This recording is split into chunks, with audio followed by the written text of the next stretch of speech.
9 జనవరి 2024 మంగళవారం. ఈరోజు వృశ్చిక రాశిలో ఉంటుంది. నక్షత్రము విశాఖ.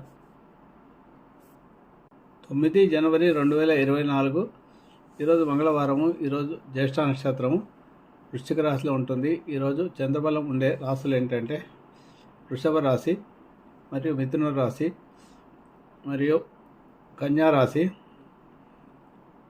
మరియు వృశ్చిక రాశి, అలాగే మకరము, కుంభము రాశులకు చంద్రబలం బాగుంది. చంద్రబలం బాగుండి తారబలం బాగాలేకపోయినా కూడా ఏవైనా పనులు ప్రారంభించుకోవచ్చు. ఈరోజు మంగళవారం కావచ్చు. 1 దానం చేసి సుబ్రహ్మణ్య స్వామి కరావళ మస్తోత్ర పారాయణ చేసుకొని ఏవైనా పనులు ప్రారంభించుకుంటే అన్ని పనుల్లో కూడా విజయం సాధిస్తారు. సుబ్రహ్మణ్య కరావళ మస్తోత్రం ఈరోజు పారాయణ చేసుకోవాలి. అలాగే సుబ్రహ్మణ్య స్వామి ఆలయాల్లో సుబ్రహ్మణ్య స్వామికి అభిషేకం చేసుకుంటే కూడా మంచి ఫలితాలు లభిస్తాయి ఈరోజు.